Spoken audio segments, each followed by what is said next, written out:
Well, I mean, this is really just going to turn into both of us hanging out for an hour. Yeah. This was originally going to be an episode about Indiana Jones, Kingdom of the Crystal Skull.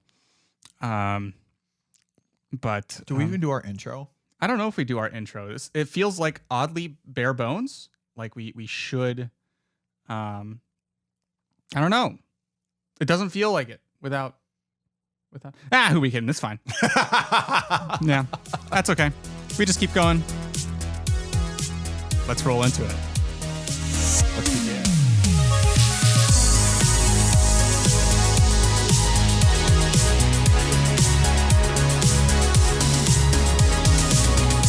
Good morning, afternoon, and or evening, everybody, and thanks for tuning back in and hanging out with us.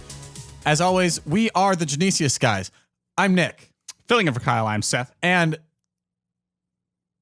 wait, where's John? Did we forget John? Have you seen John? Do we need to give him a call? We might have to. We might have to. We forgot John. We did forget John. Let me give him a call here. I gotta find his contact. Mr. John. He's just in my phone as John. I'll have you know. Oh, I was gonna say I thought he was in your phone as Mr. John. Yeah, that would be super funny. Let's see it. All right. Yep. There we go.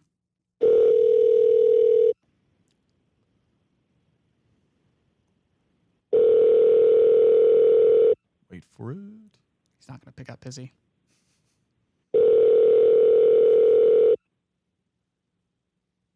Cue the Jeopardy theme. Hello, you have reached Jonathan. Unfortunately, I cannot answer the phone right now, but if you leave me a message with your name and phone number after the tone, I'll get back to you as soon as I can. Thank you for calling.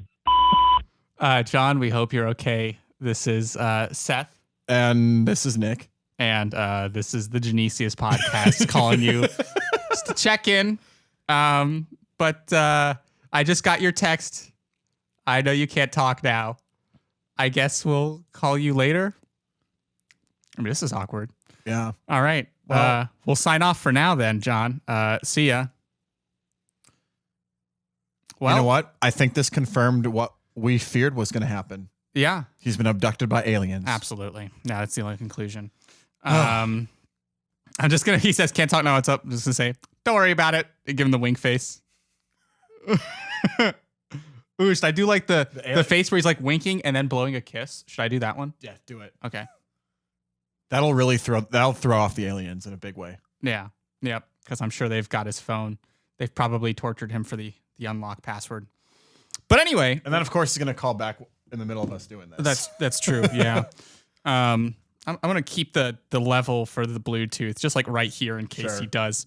And but he did send me a message that confirms he was kidnapped by aliens, but it's also confirmed his thoughts about our movie today. Nick, what is our movie today? So today we are hang on a minute. John's not the only one we're missing. What about Kyle? Did Kyle also get abducted by aliens? You know, you're right. I mean, we do all live together, so it's conceivable that if they got John, they might have gotten Kyle. Yeah. Yeah. Well, I'll call the feds. We'll get them looking for Kyle. So he did say he wanted to be here today. He's a really big fan of all things Disney, which, you know, Indiana Jones is now Disney. It's true. So hopefully we can have him on next week. Yeah. And things will be A-okay. But he's missing a good one today because, Nick, what are we talking about? We are talking about a truly great masterpiece that is called Indiana Jones and the Kingdom of the Crystal Skull. I could not say that with a straight face. I did, and then I couldn't. You could say it with a better face than The Room. That's a good point. But yeah, we're doing Indiana Jones and the Kingdom of the Crystal Skull today. It's a brilliant film. Totally nothing wrong with it at all. Absolutely nothing. But I'm just buying time so that I can pull up the thing because I can't. So I have a story. So yeah. My friend Joey, if you're listening, shout out to you. So we met during fall softball 2 years ago, and he had never watched an Indiana Jones movie in his life. So me and my friend Thomas took it upon ourselves to introduce him to Indiana Jones. So we got through the original 3, and after Last Crusade, he's just like, this was my favorite one. And Thomas and I were like, yeah, agreed.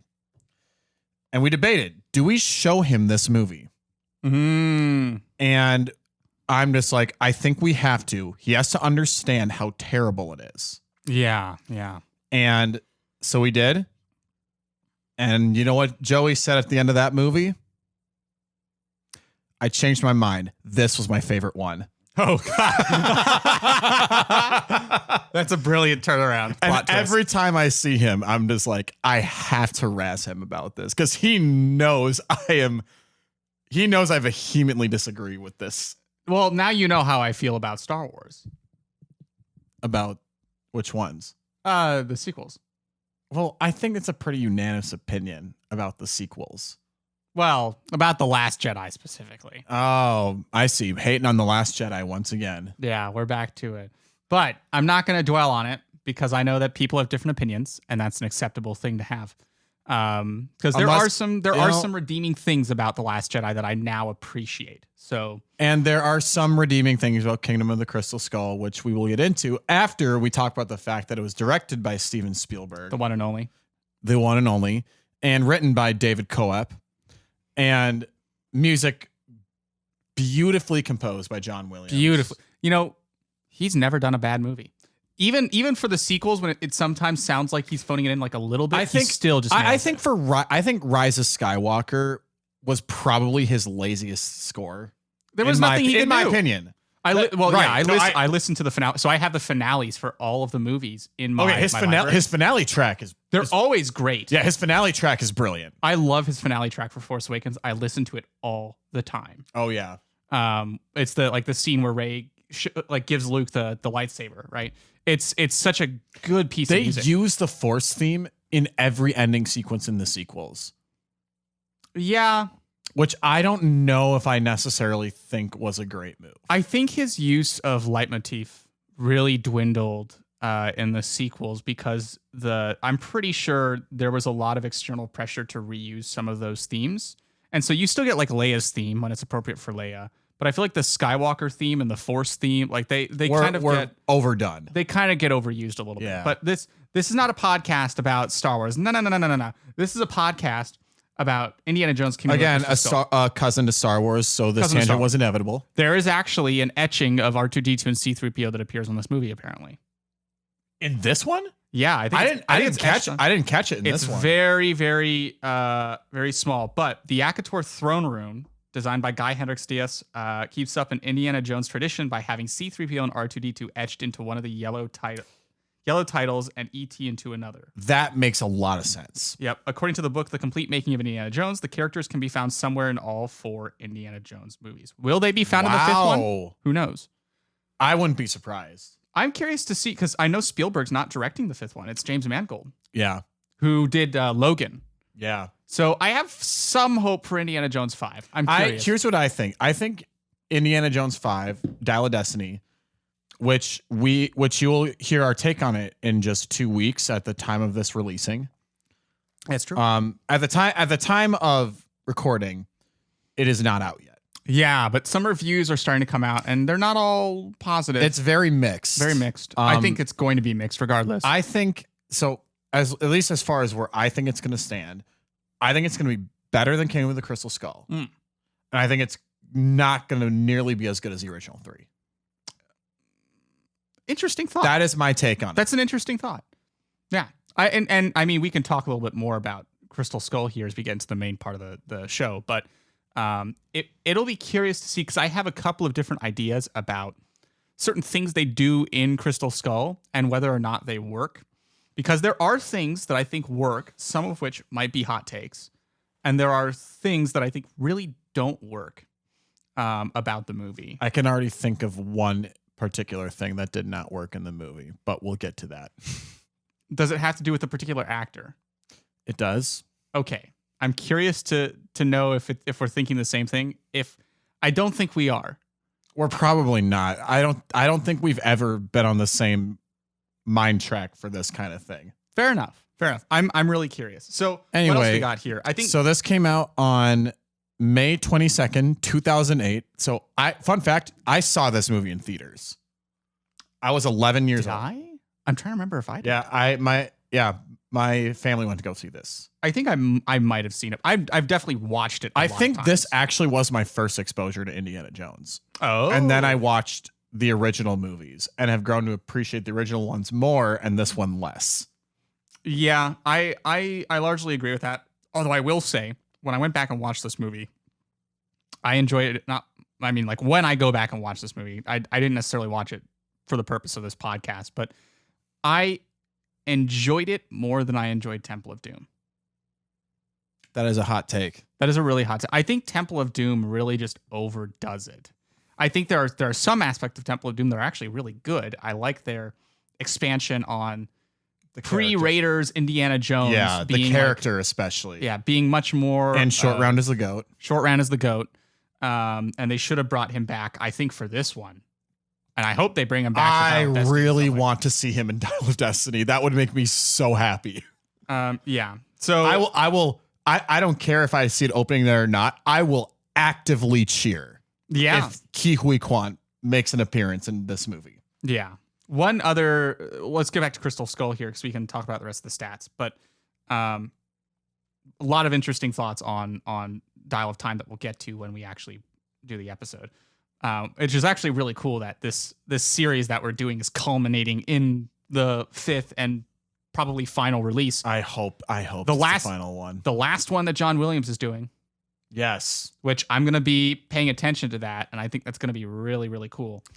John Williams can do no wrong. Musically speaking. Agreed. Hold on, where's the button? Agreed. There it is. Yeah. Budget of $185 million. Box office of $790.7 million, so it definitely made its money back. Wow. For Rotten Tomatoes, critics gave it a 77, and the audience gave it a 53. Wow. So there's a pretty big discrepancy there. Yeah. I mean, for good reason. For good reason. Yeah, I suppose so. So, and the consensus says, though the plot elements are certainly familiar, Indiana Jones and the Kingdom of the Crystal Skull still delivers the thrills, and Harrison Ford's return in the title role is more than welcome. Yeah. And the USCCB has given this an A2 for adults and adolescents. This kind of surprises me a bit. You think it was going to be one step up? I thought it was going to be A3 for sure. Interesting. And what they have to say is, and since John's not here and probably in another dimension. Yeah, you give it a shot. Yeah. Welcome return of the iconic action-adventure series, nearly 20 years after the third installment. As the intrepid archaeologist, Harrison Ford, still in fine physical fettle. Again, this is not an editorial on my part that really said this. Sets out to find and restore a mystical head to its rightful place in Peru, assisted by an old flame, Karen Allen, her motorcycle rebel son, Shia LaBeouf, a duplicitous mercenary, Ray Winstone, and a dotty professor, John Hurt, with the Russians led by an icy agent, Kate Blanchett, in hot pursuit. Director Steven Spielberg rousingly captures much of the spirit of the earlier films, and some occasional curse words and intense violence aside, the film makes generally unobjectionable viewing for older teens and up. Intense non-graphic action violence, a few crude expletives, and an implied past premarital relationship. Okay, so I think Kate Blanchett knocked it out of the park for what she was given. She's a good villain. She's a very good villain. Yeah. And you know, the interesting thing is, even in like as Galadriel, right, in Lord of the Rings, which I'm going to immediately point to that because I'm a nerd. We're all nerds here. Be proud. Very good. The interesting thing is, even as Galadriel, right, a good person, she still conveys this air of power and like. Well, she was also Hela in Thor Ragnarok. Exactly. Yeah. Yeah. So she's experienced in this kind of character who is very like peering and like can see through you. She's very, very good at this kind of stuff, and she absolutely is in good form here. I just remembered another role she did that I think is underrated personally, but Look, I don't know how I feel. I think Disney's live action remakes have been very hit or miss, but I don't think there's any question that their Cinderella remake from 2015 is probably the best one they've done. It was the first one they tackled in like the modern remake era. I haven't seen it. It's absolutely, like, unquestionably the best live action adaptation. It's Kenneth Branagh, so it's like a Shakespearean vibe. Yeah. Okay. That's all you had to say. Yeah. But yeah, Cate Blanchett plays the wicked stepmother, and she nails it. She's just got that. She's got it, man. She's got that like wicked woman energy. Like she nails it. She'd be a really fun villain in Star Wars. Oh my gosh, yeah. I don't know how she hasn't been in a Star Wars. Well, maybe she has, and I just haven't thought of it. She could have been like a voice of an animated character. I could see her doing that. She should have been Lord Snoke. Oh, that would have been cool. Cate Blanchett as Lord Snoke. That would have been a twist, right? Because we haven't seen that kind of villain yet. And two, she just would have nailed it. I'm sorry. She's good at everything she does. What's the name of the actor? Andy Serkis. I'm sorry, Andy Serkis, but we didn't need a CG villain. We needed Cate Blanchett in Star Wars, and that would have been. But Andy Serkis he still came back for Andor. Oh yeah, and that was one of his best performances. From what I've seen of it, yeah. But anyway, yeah. General feeling on this, like you don't have to give a score yet. We'll obviously do that at the end. General feelings on this movie. Okay.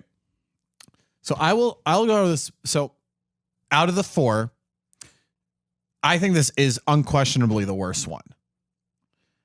Okay. But that doesn't mean I didn't enjoy it. I had a lot of fun watching it for about half the movie. Oh, okay. So here's why. So if we think of a 3-act structure for any movie, the first act is very good. Yes. Right? Like I know we don't do plot anymore, but I think it's necessary at this point to kind of should I just read like a synopsis or something? Well, no, not necessarily. We can just hit kind of the main plot. So it opens up with, the Russians, with the teens racing the Russian it's like military. A street race. They do a drag race. I'm not gonna lie, it's a very different opening for an Indiana Jones movie, but it was still fun. Like, it was jarring, but not necessarily in a bad way. It's a really they did a really fantastic job of telling you at what point in time they were. Right, which it's set in 1957. Yeah, checks out, right? It definitely checks out for sure. Okay. And probably why I felt so different. But like, again, it worked in its favor. Yeah. We have one with the Russians going into Area 51. And Indy is captured and his friend is captured. It's a really strong start. Yeah. And they go to the warehouse to find this thing, which they tease what it is, but they don't actually say what it is. We get the Ark of the Covenant music as they're opening the warehouse, which is very cool. Yep, give you those vibes, because obviously in Raiders at the very end of the movie, you see that warehouse, right? And we actually see the Ark in this movie. Yeah, you see it briefly in this movie. They have a little shot there. The one thing I want to point out that's interesting, I don't understand why Mac's character is in this movie. I don't disagree. Because the second he shows up, I'm like, he looks like a traitor, right? I think they did. Actually, it's really funny you say that, because I actually forgot about that plot point that he was a traitor. But as soon as he turned on him, I'm just like, oh, duh, yeah. Yeah, no surprise. Like I remember this now. Like basically in every Indiana Jones movie, the movie always starts with Indy in some kind of really bad situation, right? It starts with like Indy's got a sidekick and the sidekick betrays him. That's how it was in Raiders. Oh yeah, the guy that went into the Raiders, idol temple guy with him betrays him. Now Short Round, he doesn't get betrayed necessarily. No, because Short Round is like he's the greatest of all time. Yes. He loves Indy too much. Also, they're not going to kill a kid. No. In an action adventure blockbuster. No. And I would have outright protested if they did. Mm-hmm. Yeah. And so like as soon as he shows up, I'm like, okay, we're screwed. There really, yeah. If you look at his character, the whole scope of the movie, there's no point in him being there. Yeah. So he's literally there just to be like will I be an ally? Won't I be an ally? It's basically, he's basically there to be the guy that can give extra headcount to Indy's team when it makes sense for him to do so. Yeah, when the plot demands it. Because the whole gist of his character, which he is boils down to the reason he gives Indy, he's like, I'm a capitalist, and he's pointing to the Russians, they pay. And so basically, as the movie continues, you kind of have a few moments where he has a heart of gold and becomes kind of an advocate for Indy. The Russians probably could have killed him, and it wouldn't have made a single difference to the plot. He should have died in the first act. I firmly believe. I agree. He's a pointless. He's kind of meant to be a comedic bit where basically he becomes a punching bag for Indy and team whenever he shows up and he's like, "Hey, Indy, it's me," and they're just like, "No, screw you, dude." But at certain times they're kind of forced to have him there, and at the very end of the movie, the dude's just like so focused on treasure that he ends up kind of dying. And so the problem is that they really just should have had that happen in like the first or maybe the second act, because there's no reason for him to be there. There's no reason for him to be there. And it just bothers me a lot. Yeah. So then when he like tossed up the gunpowder and it kind of like showed him the way, the thing I wrote down for that was, in essence, creative but silly. Yes. It's it's very like silly in the spirit of Indiana Jones, of how silly they get. But this one's like, this feels like a stretch, but like that's actually really creative if you have something that's that magnetically powerful. But then there's the question of, why didn't other magnetic objects go toward it, kind of thing.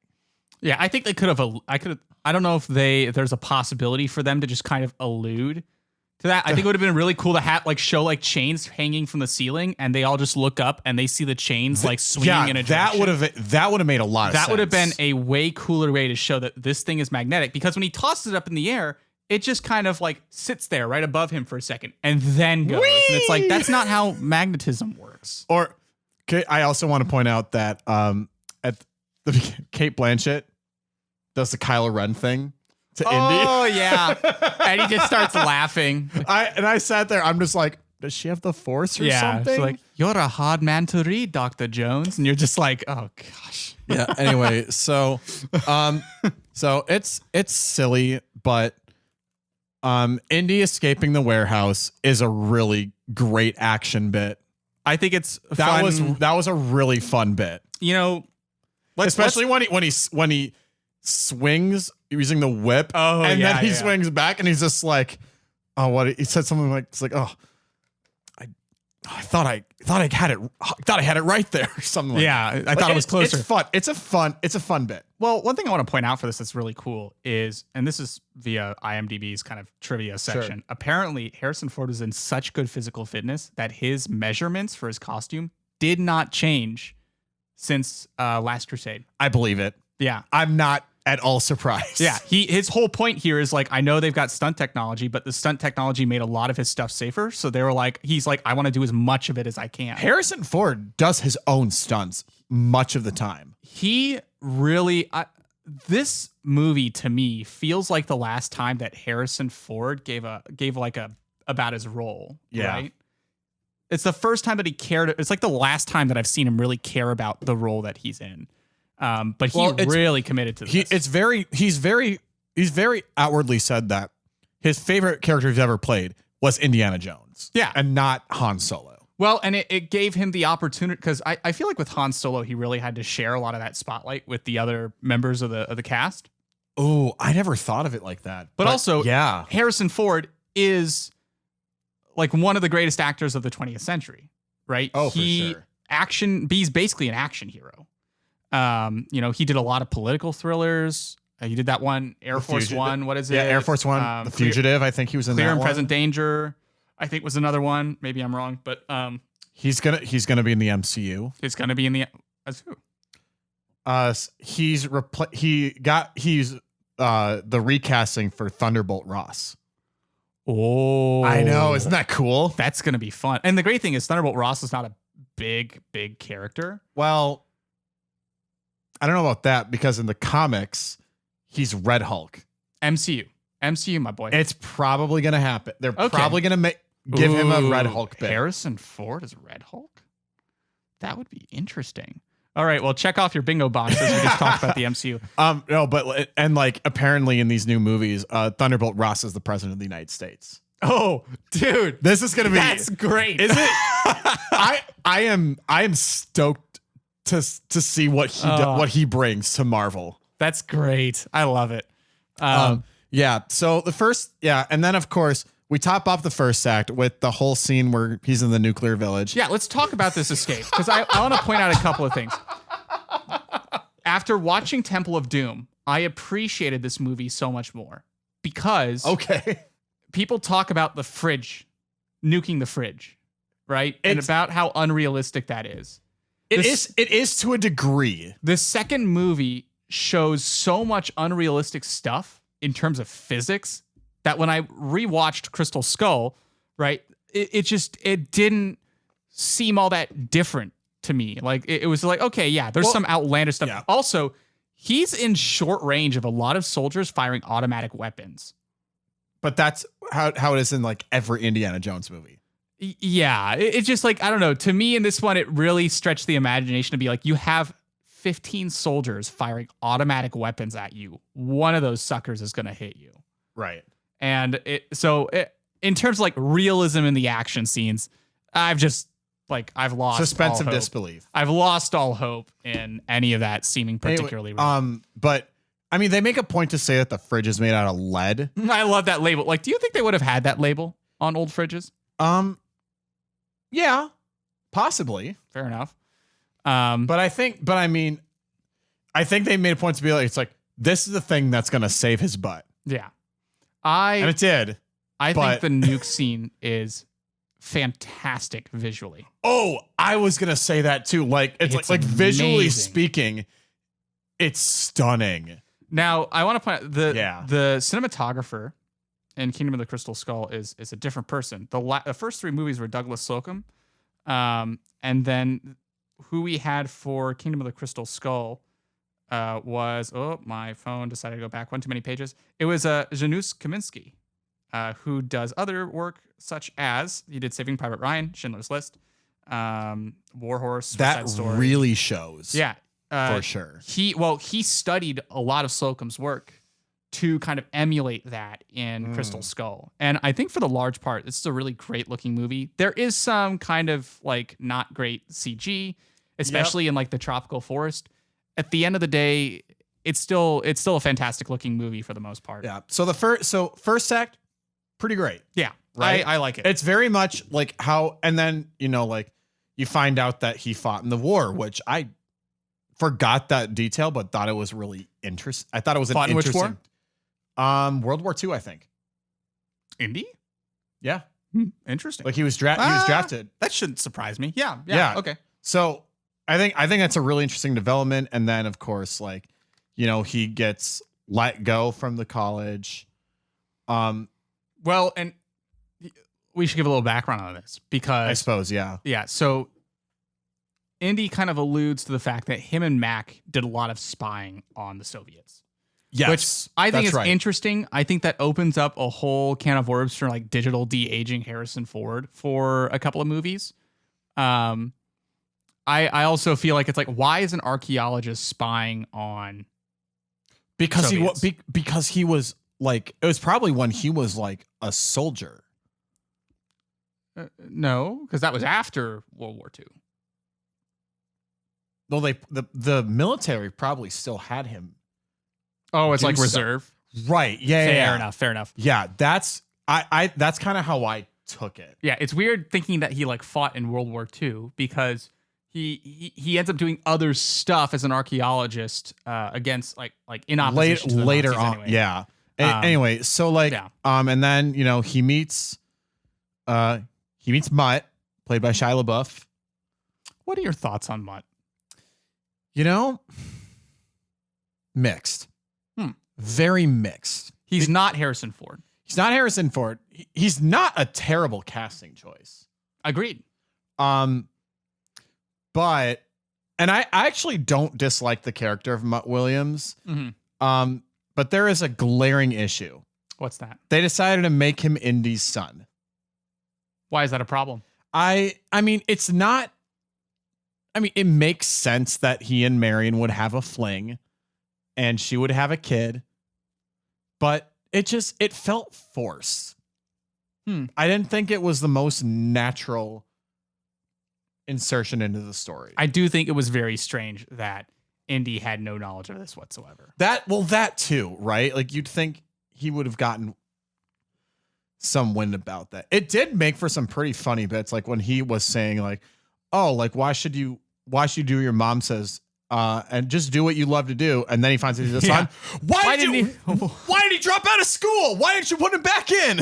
Yeah. That was like, I actually thought that was genuinely funny. There's some fantastic bits of like once he learns that Mutt is his son, he's just like he goes into instant dad mode, right?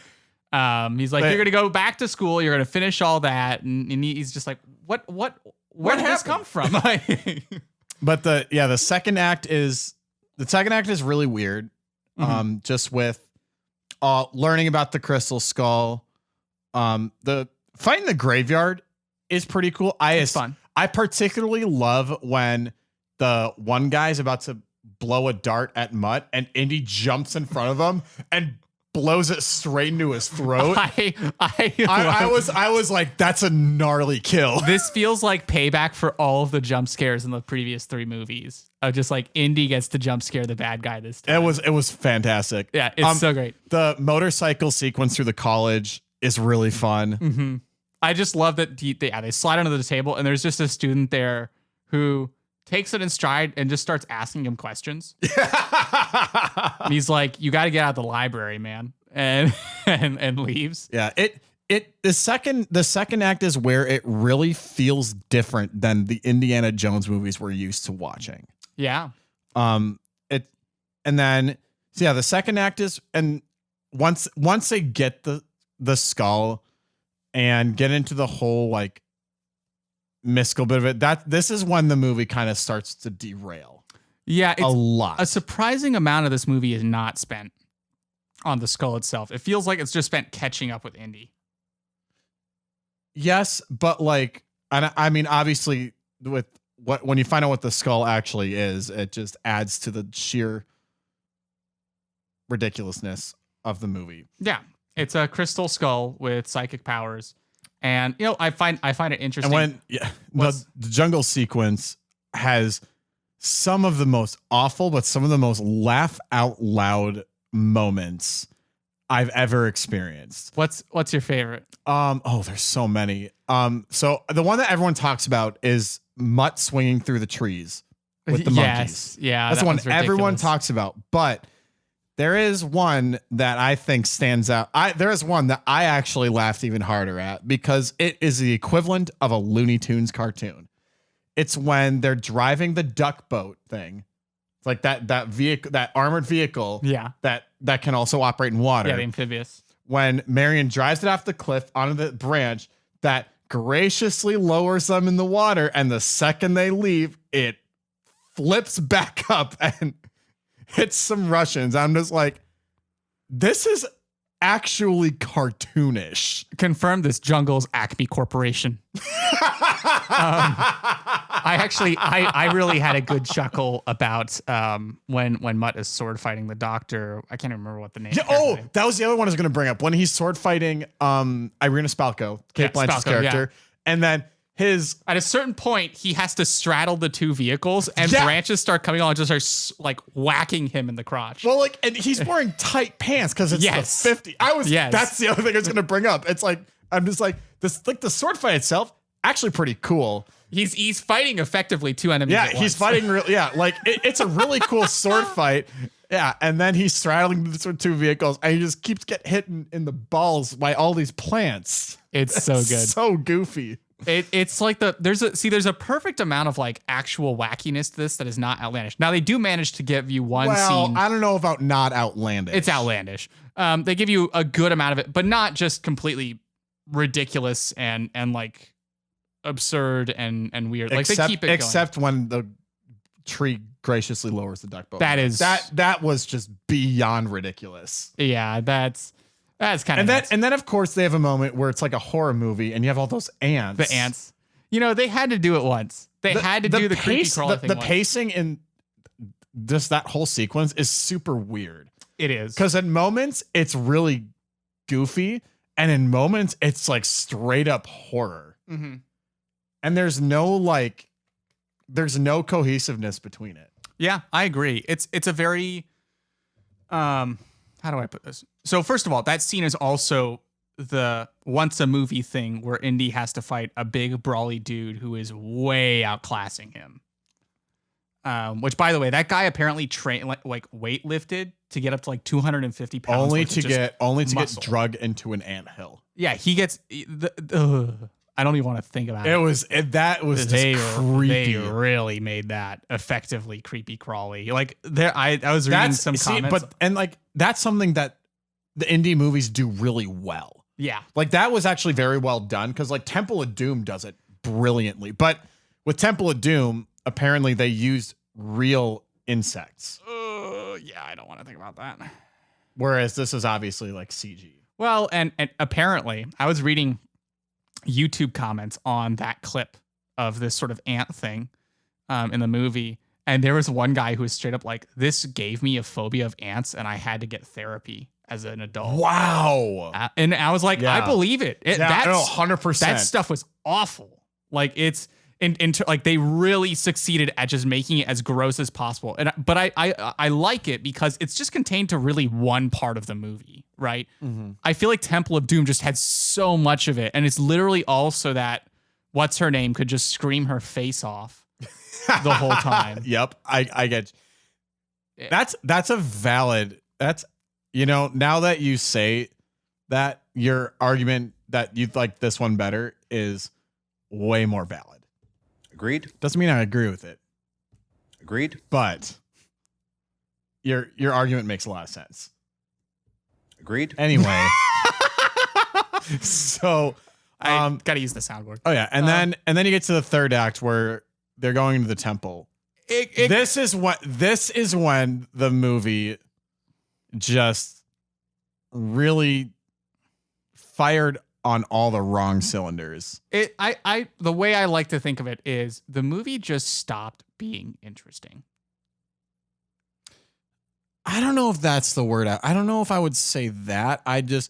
It's when I kind of realized it was this whole thing. Like, I think the initial going through the temple stuff is very true to Indy. And then it's really when they get to the throne room with all the skeletons. That's when I'm just like, okay, this is just getting very stupid. Yeah. Very stupid. Like, well, but let's look at it from a certain perspective. Sure. Every Indiana Jones movie always has that weird, uneasy moment where you confront the actual supernatural. Harrison Ford even says, "I have a bad feeling about this," which I loved that. Loved it. I'm like, yes, this is how you know it's related to Star Wars. Yeah. That works. Okay, but like, yeah, I think. So I agree that the thing that's made the indie movie so great is the supernatural element. However, I would not consider this supernatural. This was straight up science fiction. Which true. I think does not belong in Indiana Jones. This goes into a more science fiction premise very quickly. Yeah, which the other three movies did not do. Well, and let's think of this also from the idea that like magic and like science, there's sort of that idea I can't remember what the name of the concept is formally, but there's that idea that like magic is just science that's not understood. Which they said that in Thor. Yeah. That's something they state. Yeah. Pretty I don't think that's totally out of the question. That's not out of the question necessarily, but like you very quick, like it just turns into like aliens, you know? Yeah, like, it's like they touched an area that they just shouldn't have even conceived in the first place. Why not? Aliens in Indiana Jones? Why not? Give me a good reason. It doesn't feel like Indiana Jones. Tell me more. I'm here to challenge you, Nick. I'm curious. So, I mean, when you look at if we look at his previous adventures, yes. Okay, Raiders of the Lost Ark, it's all about searching for the Ark of the Covenant. Yeah. Right? Which is a very real historical biblical it's a religious artifact. thing. Yeah, it is it's a religious thing. It's it's grounded in reality to an extent. Yes. Right? Like, I mean, the Ark, I've never seen the Ark of the Covenant, nor have I opened it, but I highly doubt that that ghosts come out and melt people's faces off. Yeah. I highly doubt that. Yeah. But God could choose to do that. It's true. We never know. Yeah. But there was at least some level of realism that made that quest believable. Right? Okay. Temple of Doom. Yeah. So, a movie which is banned in India, by the way, for probably good reason. Yeah, it's a mocking of their religion. Oh, it totally is. But there's also if we look at the Temple of Doom itself, it has like this religious cult. Again, realism to a certain extent, because like there are cults very much like it. Yeah. It is a religious thing. Right? Yeah. It is a religion. It's not it's not the greatest thing in the world, but like it's still a religion that just adds a certain level of fantasy to it, like in Raiders. Yeah. Okay. Now we get to Last Crusade, where they're searching for the Holy Grail, with the chalice. Sure. Once again, religious. Yeah. Religious undertones, just given a fantastical spin to it. Sure. Right. I don't feel that in Kingdom of the Crystal Skull. Go ahead. Okay, sorry. I think the whole Mayan, which I think it's interesting that they end the quest in Peru, because that's where Raiders starts. Mm-hmm. Which I realized that when I was watching this movie. But with the Mayans, there's that, but it didn't take Mayan context and add a fantastical element. It just went. It's like, okay, here's this, and it stops here, and we're just gonna jump from A to Q with zero there's no cohesiveness between the realism and the fantastical element to it. But there wasn't a fantastical element to it because it's aliens, and that falls more under science fiction. Well, that's kind of what I'm talking about. I'll counter with the idea that they really play off the aliens aspect as something supernatural.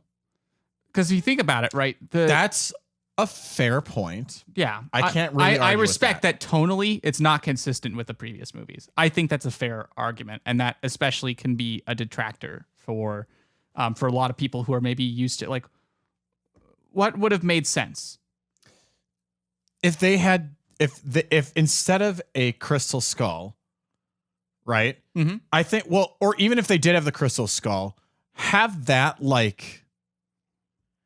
I guess don't jump so abruptly to a UFO, right? Because I think in one moment it's very you're going through an ancient temple, and all of a sudden it's a futuristic thing, and it was a jarring transition that I just don't think works for these kind of movies. That's fair. that's more that I think that's what I'm trying to communicate here. I do agree that it's very like inconsistent. If they had smoothed it out a little more, I probably would have been more sold on it. But it wasn't. It was like it kind of felt like they're just like, well, it felt like George was saying like, oh, we need to get to the aliens. We need to get to the point, and they just jumped there. That's a great attempt at Steven Spielberg. Oh, that was my George Lucas. That was your George Lucas. Oh yeah, no, that was my totally George Lucas. Sorry, I was thinking of the wrong person. No, that is totally that's a good George Lucas attempt. Well, so I think at the end of the day, it comes down to Indiana Jones, to me at least, is people messing. There's Indiana Jones, right? Who is trying to protect these historical, archaeological things. He wants to preserve history. He wants to preserve history, and he especially wants to protect it from people who are going to try and abuse it. Yeah, that's a good way to put it. And so, but at the end of the day, the MacGuffin, the object, right, is essentially a power that is beyond the control of any person or any group of people. Which they at least got right in. They at least got that part right. Yeah, so they do have that. But yeah, if the aliens thing is not like that far enough kind of above for you, then it's not going to be something that I think you would like. And I'm not just speaking about you. I'm speaking like as a viewer. Sure. At the end of the day, I don't necessarily think it was the thing that really killed this movie. Well, I think it might have been. I think at some point they probably would have had to do aliens. I can accept that. I just think the path they took to get there was too quick. That's fair. Well, and yeah. Yeah. But but I have to say this. So like, I mean, me being a soundtrack music buff, it's after the UFO disappears and they're sitting on the top of that pyramid and just talking. Mm-hmm. So Last Crusade introduced, though Indiana Jones has some really, like John Williams has some fantastic themes. Yeah. Especially in Indiana Jones, they do some really good stuff. But I think one of his musical motifs that I don't think is talked about enough is the music they play whenever they allude to like his dad. So the use of that theme at the end when it's like and he's talking to his son. Yeah. I'm like, okay, like this is actually a brilliant use of an old theme. Yeah, it's a full circle kind of thing. It is, yeah, and even that scene itself is very full circle where, you know, Mutt's like, let's go to jungle, and he's like, well, why don't you stick around for a while, son? And Mutt's like, I don't know, why didn't you, Dad? Kind of thing. And then he just ends the scene with like, he just laughs and he's like, somewhere your grandpa is laughing. Yeah, yeah. I actually thought that was a very good moment. That was, yeah. Because in some way, right, it's, you know, Mutt is genuinely upset at his dad about this. Which Indy was upset with his dad for basically the same thing in Last Crusade. Well, actually, his dad was upset with him. Because remember, that's true. His dad's like, you left just as you got interesting. Right. That's a good point. Yeah. So it's basically everyone in his life being like, yo, you skipped. And he like right as you were getting cool. And yeah, I mean, we talked about this in Last Crusade, but like that dynamic between Indy and his father is just like so solid. And that's part of what sells the movie, for me at least. Yeah. But that's a big part of what makes it so good. Yeah. It's actually like character focused.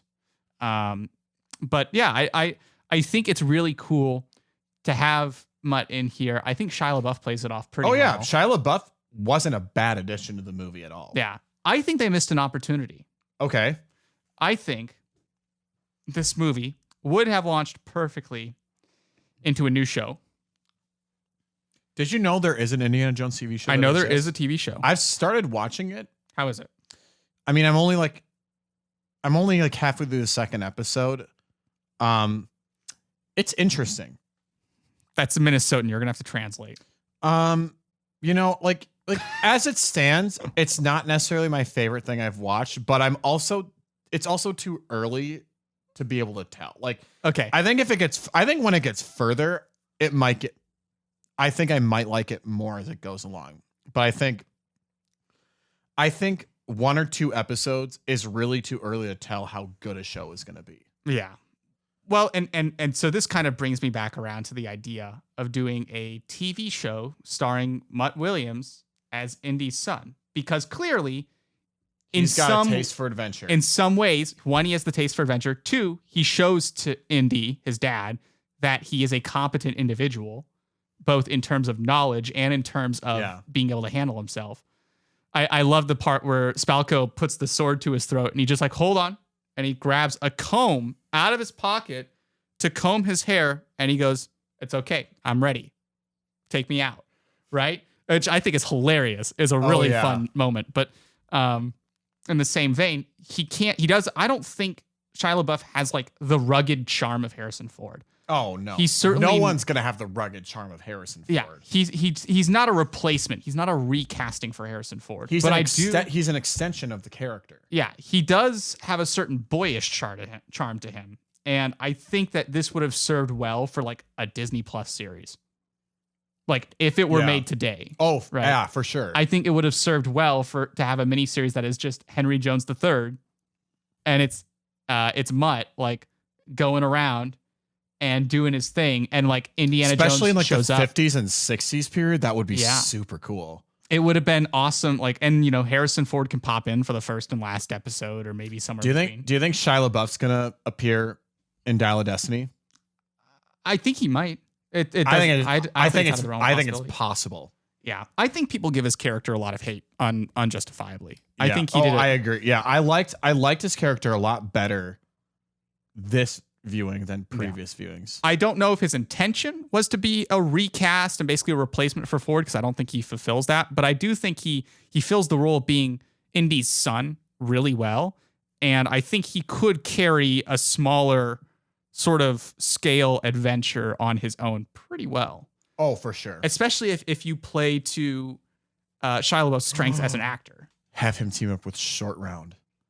Totally. Have those two in a series together. Totally. That would be sick. Because Short Round and Indy definitely had a father-son relationship. Oh, yeah. And so to have them kind of beat, I think together they could really carry that. Would be, dude, Disney, if you're listening, we're giving you a brilliant idea here. Mm-hmm. Yeah, I think that would be great. So there's a lot of potential, I think, in this movie. I think it definitely falls short in some respects. I think the Mac character is totally unnecessary. Absolutely pointless. He literally just serves to remind you all the time that the Russians are just behind them. That's all he literally serves as, is to lead the Russians to him throughout the whole movie. You know, I just realized there's one character that we didn't really touch it. Oh, I was going to say her. I was going to say Oxley. Oh, John Hurt's character. Oxley's just kind of there. Yeah. I don't really see any point. That's always worth talking about. I think he had more of a purpose in this movie than Mac. That's true. But I think that's about it.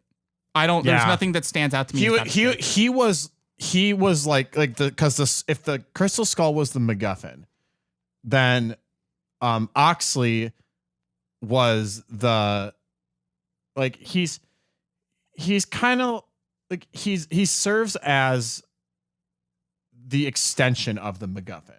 Yeah, he's basically the thing that leads you, the person that leads you to the MacGuffin. Yes. Well, he's like the map in a way. Yeah, because the MacGuffin can't tell the story in a way that we understand. We have Oxley that serves as the MacGuffin. He's essentially the translator. He's like the translator to alien thing. He provides all of the direction that leads them to it. Yeah. And like that's about all his. But at least he had a purpose in the movie. Yeah. But let's talk about Marion for a second, because we haven't talked about her. As much as I love Marion as a character, also a little unnecessary. Maybe a little. I think she had an important purpose. I think she has more of a purpose in this movie than both Oxley and, well, maybe not Oxley, but definitely Mac. Yeah. I think that's what I was going to say. See, the weird thing is, all of the moments in this movie where Mac kind of has that like golden heart moment to advocate for Indy in the weird ways that he does, you just could have had Marion in the room. Easily. I agree. Yeah, it's just like from the moment she shows up, because they have great chemistry on screen. They do a great, like her and Harrison Ford. They're great. The problem is that like you have this Matt character who's also kind of weirdly supposed to be the enemy's advocate for Indy, because at a certain point Spalko is like getting Indy to look into the skull. Mm-hmm. And he's the one that's kind of just like, you know, that's enough, like whatever. It's like you could have just had Marion appealing to Spalko as like woman to woman and being like, look, that's enough. We still need this dude, right? And that would have been, I think, perfectly fine. Instead, you have this unnecessary character who's taking up screen time that could have been devoted more to like redeveloping Marion and Indy's relationship. This is an example, listeners and viewers, of fan service done wrong. Not even done wrong, just not done really like most effectively. Okay, that's a better way to put it. I mean, wrong is a good like buzz, like a clickbait line. That's a good clickbait line. But I think it's just not effective because she works really well being there. She plays the role of mom really well. Oh my gosh. I get the vibe of like, this is the cool mom, you know? Oh, like, 100%. You know, but in the same way, like there's just not really, she's not as effective. She just kind of ends up being the damsel in distress. But I do think it's funny that like the first time she's on screen, it's once again just telling Indy like, I made a good life without you, a good life, like reiterating. So how would you score it? How would I score it? What was your score for Kingdom of the Crystal Skull? You know, it's definitely not fantastic. I think it actually fits the bill fairly well. It doesn't live up to the standards set by the previous three movies. As much as I enjoyed it more than Temple of Doom is technically a better film, I think. Objectively, it is a better movie. But I enjoy Crystal Skull a fair bit more. That's fair. But that's more because Temple of Doom is just not my kind of movie. Right. As we established in one of the previous episodes. So that being said, I'm inclined to treat it better maybe than people would expect. I want to give it like a 73. Okay. 73. Let's make it 75. I like the 3/4. It's nice and round. So my score is, I'm actually kind of on par with you this time around. I'm giving it a 76. Okay. So again, it's not as good as the other three. Yeah. But the thing that kept me from lowering this score is the fact that I did still have some fun with it. Yeah. It's not an unrewatchable movie by any means. Like you can still rewatch it and have fun with it. Like I personally think all the indie movies are very rewatchable. I know you have a different take when it comes to Temple of Doom, but I mean it's still rewatchable. It's just it's not my movie. It's they're all rewatchable, and this one has that rewatchability while not necessarily being the best one. Yeah. It's still like, it doesn't always feel like an Indiana Jones movie, which I think sets it back for me. But like it's still a fun adventure story, even if it goes off the rails and somehow starts flying into the next dimension. Yeah. Literally, from a certain perspective. From a certain point of view. From a certain point of view. I miss him. He did such a good job. But John did send us from the great beyond. So the aliens let him do that. They let him, and the subject line for his message is Indiana Jones and D Crystal Skulls. D is spelled D-I-E, like it's German for whatever reason. Oh my gosh. Like the feminine We're article. We're not in even German. dealing with Nazis here. And skulls is Z at the end. Oh my gosh. And John says, "Greetings, Earthling podcasters that are discussing the species of my captors." Skip line. They forced me to start that way, but the rest of this message has been encrypted. Does that mean I read it as is? Or do I take the first letter of every word? In hindsight, no, it's probably just read. In hindsight, I should not have gone exploring into the depths of this movie, as it has left me unfortunately able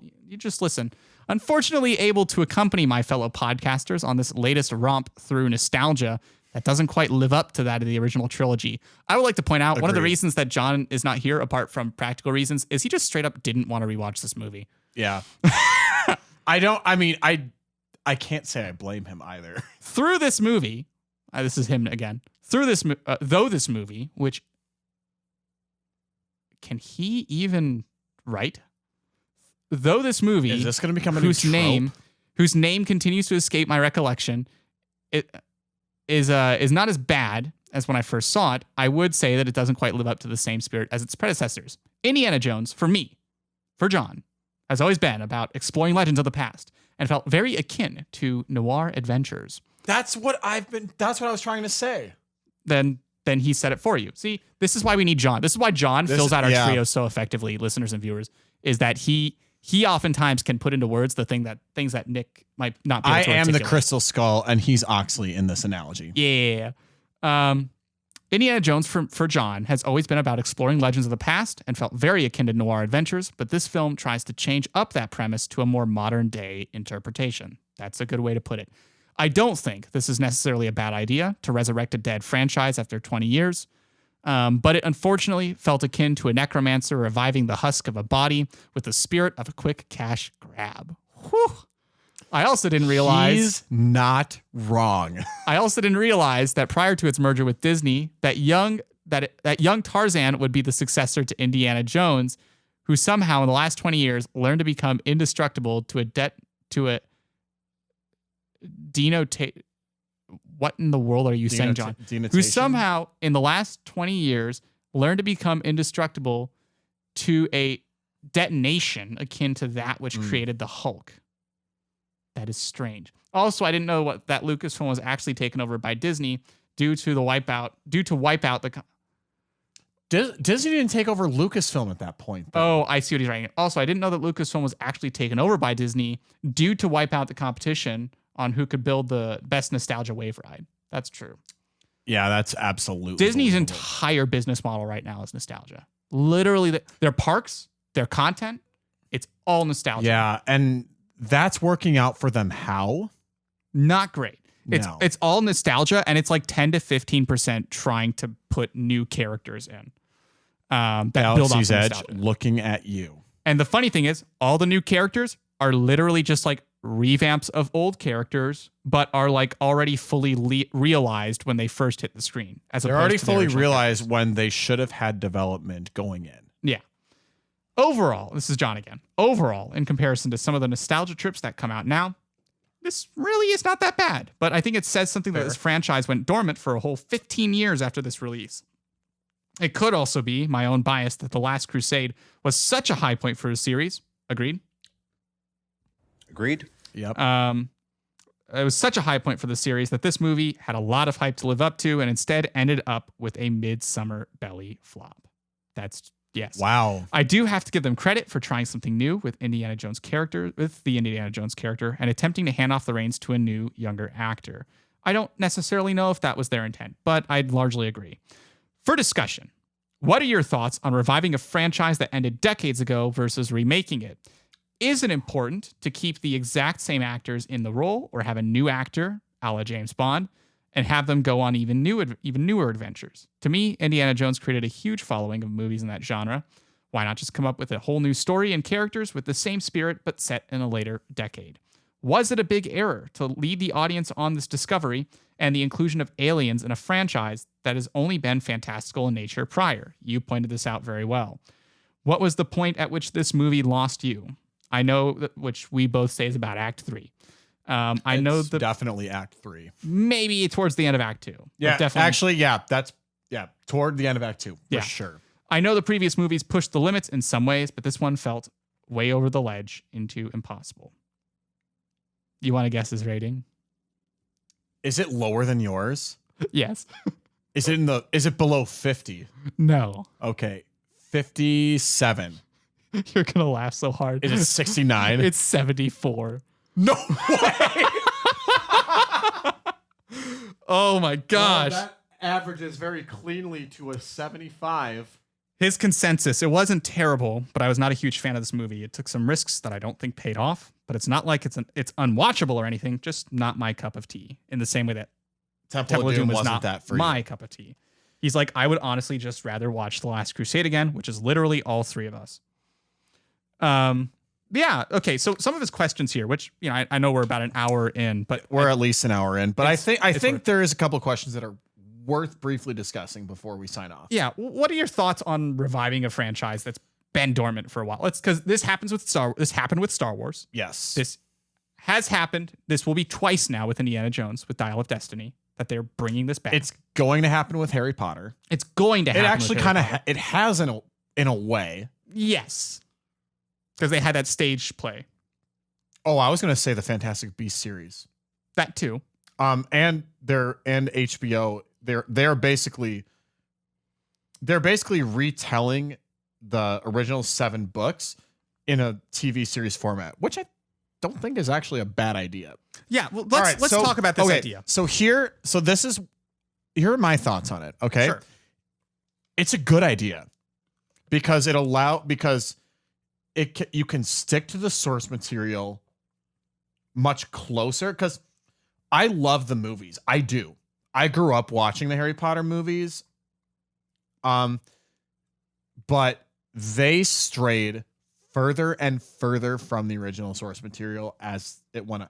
Actually, not necessarily further and further as it went on, but I know Goblet of Fire, I think, is really where it deviated. It's the worst adaptation of all of them by a mile. Yeah, because there was a whole plot line. There were like 2 or they wrote out a couple of entire plot lines, right? Well, the most important one was omitted completely. Which one was that? The one where it's after Barty Crouch Jr. is revealed.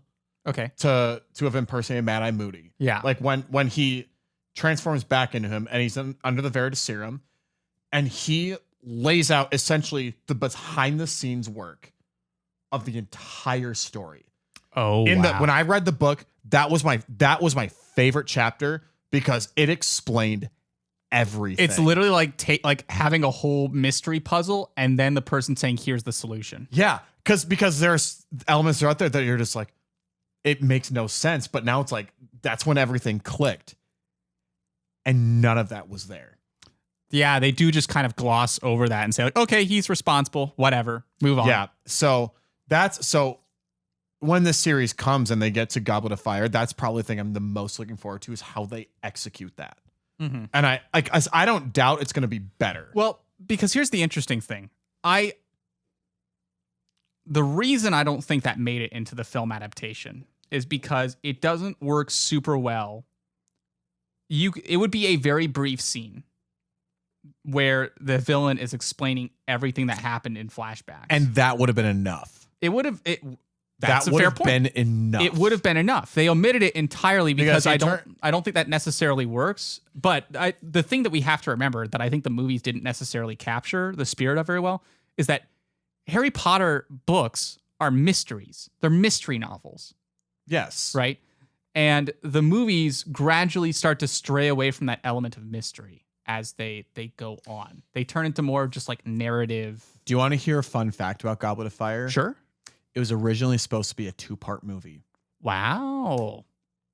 And I would have put it before Twilight, I think, right? Yeah. Well, like Deathly Hallows Part 2 did it first. Yeah. Oh, okay. But so I think you can guess what my opinion on that is. They should have done it. You think they should have done it? Split Goblet of Fire in 2 parts? Interesting. Yes. Order of the Phoenix also should have been a 2-parter. There's just a lot that happens. Yeah. I think Goblet of Fire and Order of the Phoenix are probably the 2 best examples of just how far the screen adaptation strayed from its source material. Half-Blood Prince, some could make the argument for. I actually think they expanded on stuff. I think there was some stuff in Half-Blood Prince that expanded the entire world a lot better than the books did. So I do enjoy it significantly. Yeah. Now I'll make this final note, at least on my end, which is to say that when you're trying, this is something for all storytellers out there. Yeah. When you are trying to adapt a story, you need to look at the source material, and you really need to decide what the best format for that source material is. Because Agreed. That choice alone often dictates how much of the fan base you have even a chance of satisfying with this. So with Harry Potter, it kind of worked well enough for 7 movies. 8 movies. 8 movies, technically. They split the last two into a 2-parter. But at a certain point, it feels like Harry Potter itself would lend better to a TV show. Yeah. And maybe they're going to do that right. So kind of back to my original point, though. I think it's a very good idea. I think it's too soon to do it. I agree. The other thing I want to bring up, because that talks specifically about adaptations, right? And the idea of doing a TV series, I think, is a better idea for an adaptation of Harry Potter than the films were. But the films were what was really selling at the time. And that's not to say that the films weren't enjoyable, because like I said, they're a lot of fun. Yeah. But I think what will happen with that show is people are really going to be paying attention to how faithfully it sticks to the source material, and if it actually gives us the things that we're missing from the movies.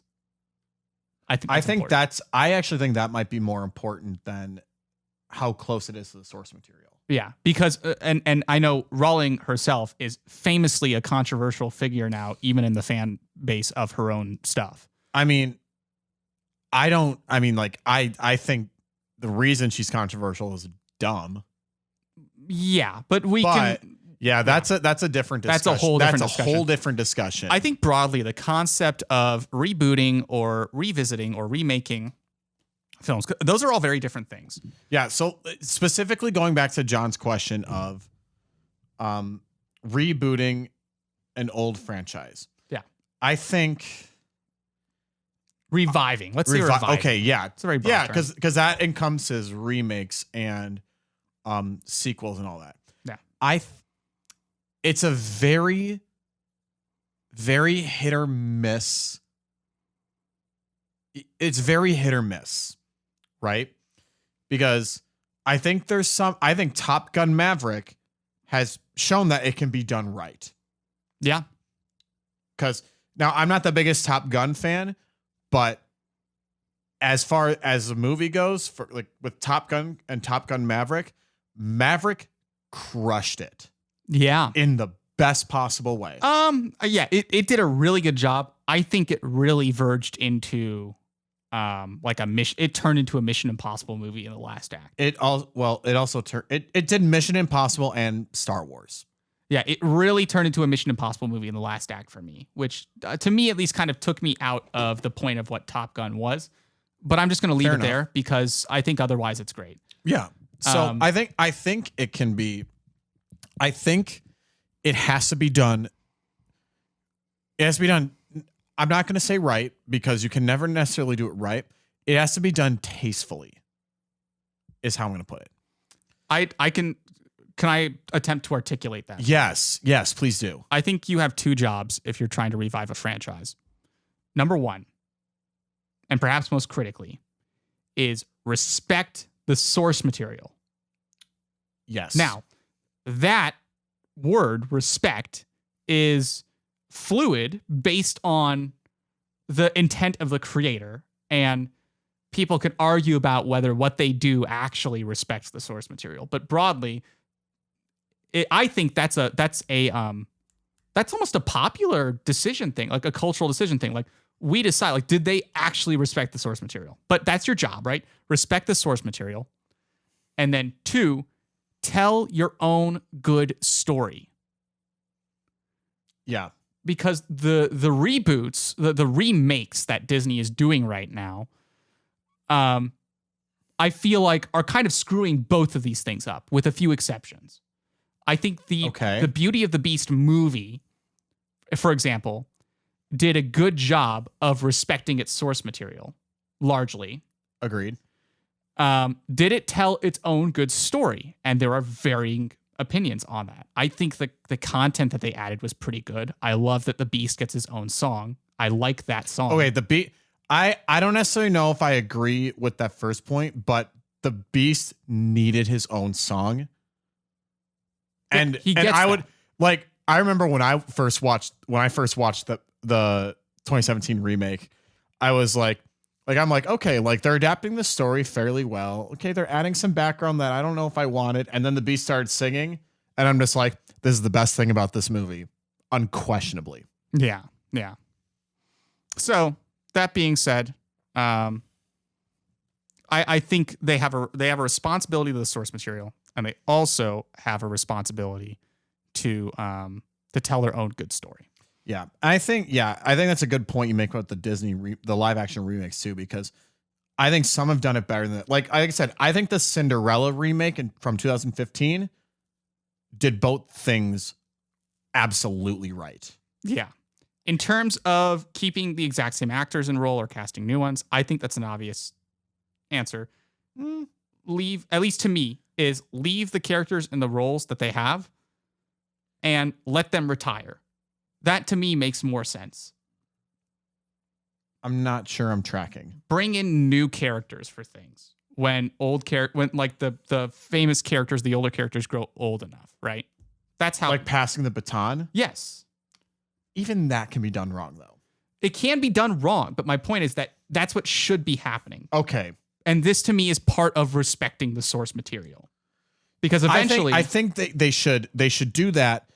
Not for the purposes of, it should do it strictly for the purposes of furthering, like don't bring in new characters just to bring in a new character for like merchandising reasons, which is why this typically happens. If you're going to bring in a new character, make sure the story makes sense for them to be there. Yeah. And I think there's a lot of revivals that haven't done that right. Like the Star Wars sequels, I think is the best example of this. Mm-hmm. They bring in new characters for the sake of bringing new characters. There wasn't any care put into the story going forward. Yeah. So that's all I'll say about that. I think that pretty much clears his questions. I feel like we could have a whole episode. We really could. About that. We should talk about doing a whole episode just about that. And the good thing is we've already talked about the fantastical versus aliens, right?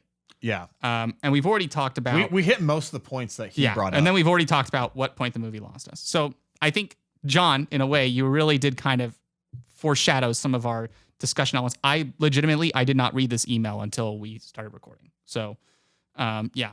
But John has been in this. So... Yeah, I would say really good discussion, and John, really great questions by proxy here. Yeah, you did inspire us to possibly have an episode about this in the future. Yeah, we should with one of our special episodes coming up. That would be an interesting topic. That would be, yeah. So I'm gonna leave it there because I can't tell, but I think my camera is about to overheat. So we should wrap this up. Yeah. So. Thank you, Nick, for joining me on this discussion. And thank you all for tuning into this episode of the Genesius podcast. If you enjoyed our content and want to see or hear more from us, please subscribe to our podcast on whatever podcasting platform you use. You can find us on Anchor, Apple Podcasts, Spotify, Google Podcasts, and more. You can also find us on YouTube. Our handle's at Genesius Podcast. YouTube actually doing podcast integrations now, I might add. So I think we are on YouTube Podcasts. That's fantastic. Where you can see the shenanigans, because I put it in a podcast playlist. Right. Where you can see all the shenanigans we get up to, as well as some pretty cool Lego sets. Nick has been redoing his studio here, so we've got quite a bit in the background, which is really nice. Yeah, I've been selling some stuff too. You'll notice a couple big additions have left the Lego room. Show me afterwards, because I'm curious. I can't tell off the top of my head, but I do notice some things are missing. But yeah, good Lego sets. Really good stuff. And if you want us to talk about a movie you enjoy, or you want us to talk about a movie related topic that's not necessarily about movies, like one that we're possibly thinking of doing down the line, that you want us to discuss here on the podcast, if you want to provide feedback to make our show better, or if you just need us to pray for you for any reason, just send us an email at genesiuspodcast@gmail.com. That's GENESIUS podcast@gmail.com. Additionally, if you want to make an appearance on our show as a guest, make sure you know One of us two, or John personally, and make sure you've listened to an episode of the show, which if you've gotten this far means you've already done one of those things. Good deal. Good job. But yeah, reach out to one of us three directly, or shoot us an email at genesiuspodcast@gmail.com. Finally, please spread the word about the Genesius podcast, whether it be on social media or word of mouth. If you're listening, turn to whoever you are in proximity to. So have you heard of this podcast called the Genesius Podcast? No, I haven't. What is it about? It's about, usually it's about three Catholic dudes that talk about movies. There was an episode recently where we only had two of them. Strange. It felt really Did they fire empty. him? No, he was abducted by aliens. Wow. Okay. Isn't that wild? Yeah, that's pretty wild. Yeah. So yeah. Lord, bring him back to us. Yeah, Lord, bring him. Yeah, please.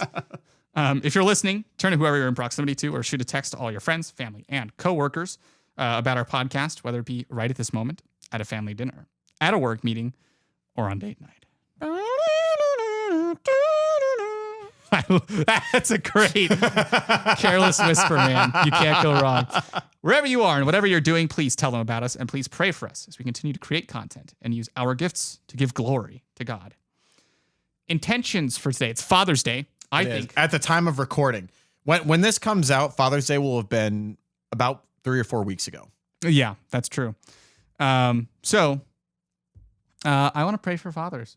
I know that's going to be not timely as of this episode coming out. That usually happens It does. for these recordings. But I want to pray for fathers, both biological and spiritual, and and ideally those who embody both, right? Of course. So that's kind of the main intention. I would like to offer, kind of along those lines. A couple friends of mine got married yesterday. Ooh. So Noah and Betsy Anderson, if you are listening, just offer up prayers for them and they're in this new chapter in their life together. I got to be an usher in their wedding. Oh, that's awesome. Well, they met through a party I hosted. Mm-hmm.